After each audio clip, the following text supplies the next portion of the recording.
I will be the biggest propagandist until it happens, okay? There is gonna be so much nonsense propaganda on this channel. Just get ready for it, man. I want some nasty.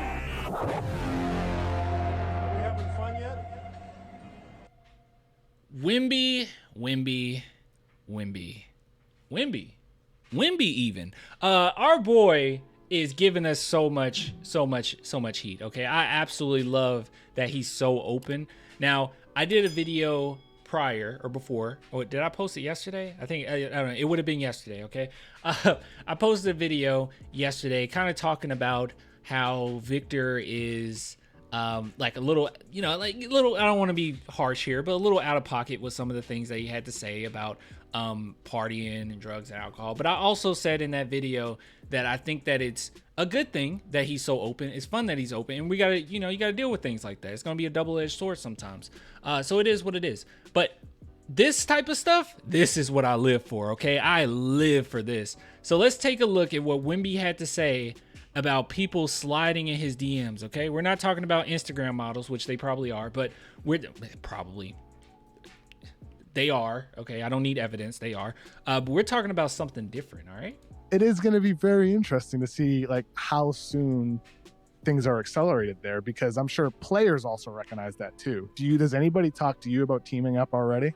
I've received some messages, even from like prospects, but I try to stay in my role, and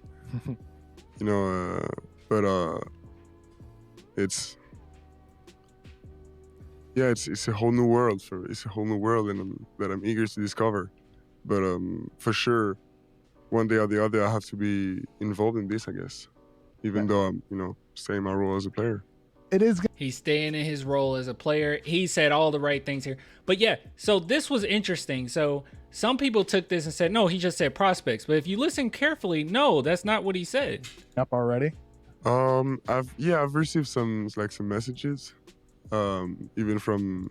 I've received some messages also even from prospects. So like, this is not that surprising, but I'm going to speculate, all right, just because I like to speculate, all right. I'm going to speculate with no evidence whatsoever that is Trae Young, okay?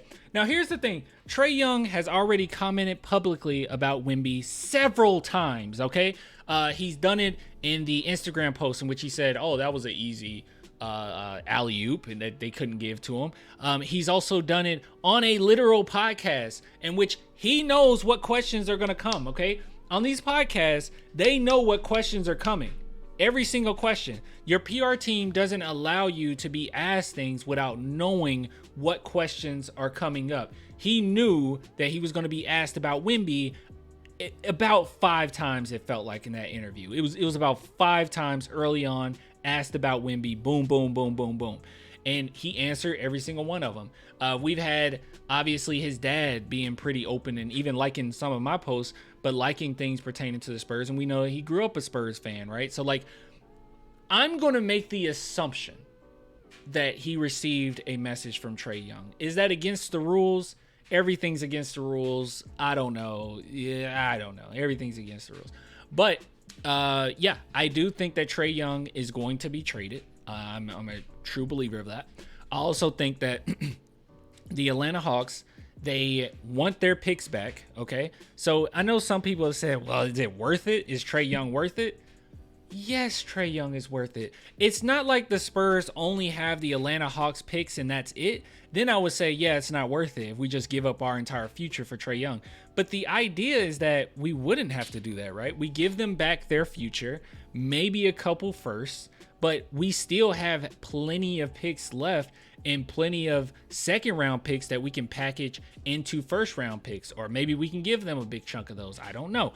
But it definitely would be worth it. Now, if the Spurs don't do it, is it a loss? Absolutely not. Like, you don't have to go after Trae Young. 2025 is going to be a really great year for prospects. If you want to just hold on to your picks, allow the Atlanta Hawks to screw up again next season, that is totally fine. It's unprotected. Do your thing. We'll get some picks there. The process might take a year longer, but we're totally fine. So either way, any way you want to frame it, it's cool. I know people have used this last game in the playoffs, or play-in game, basically the playoff game, to really harp on how bad Trae Young is. And I don't think that that's fair, right? Like, obviously Trae Young didn't do great, right? But he's also coming off of an injury. I mean, he had that weird thing on his hand. Defense has never been his strong suit, but I guarantee you, with the Spurs, he's going to be the best possible defender he can be. Is it going to be good? No, it's going to be slightly below average, or maybe a lot below average. But at the end of the day, with how much he brings offensively and how good this guy is, keep that in mind, how good this guy is. It's not like the Spurs are just full of all these defenders right now, okay? It's not like Trae Jones is just like a world beater on the defensive end. It's not like Chetty Osman is just locking guys down. With this guy on the court, the Spurs are a top defensive team. So I don't completely understand where people are coming from, where they're like, well, Trae Young is really going to ruin our defense. He's just going to add more to our offense, and our defense would not be any worse with Trae Young there, especially if the Spurs go into the 2024 draft and they get them a defensive wing, hopefully Modest Buzelis. I think he's a pretty good defender. But if you did something like that, you're totally fine. So at the end of the day, I don't think Trae Young comes to the Spurs and all of a sudden they're a bottom defensive team. That is not the case. Yes, you're gonna have to add more defenders. Even freaking City Sissoko, right? Like, he's been phenomenal. Like, I think City Sissoko has been really, really good. He can be somebody that's kind of a lockdown as well. So I don't really think that there's anything to really worry about. You're going to have to add defenders regardless.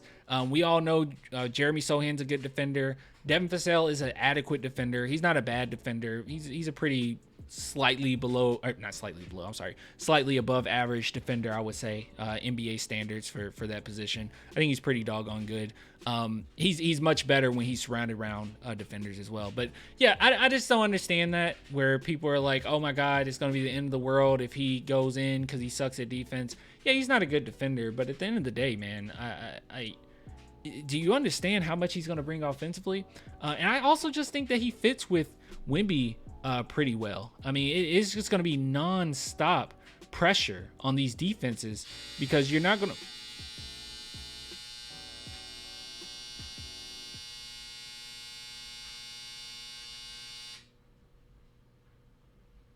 That was my washer. I apologize. But it's gonna be a lot of pressure on defenses, because at the end of the day, if you're gonna come up on Trae Young, he can just dump it off to Wemby. Or if you want to focus on Wemby, because you're going to have to focus on Wemby, Trae Young is going to get like 50 million Tony Parker floaters a game. Like, it's going to be ridiculous. So I don't know. Either way, I'm happy. I'm excited for this offseason. And very excited to see the Atlanta Hawks blow up. Okay, that's going to be great for us. No hate towards Atlanta Hawks fans. I only hate Houston Rockets fans. No hate towards you guys. But hey, I do want to see your franchise fail in the foreseeable future, for the benefit of us. Anyways, I will get with you guys later, man. Until next time, bye.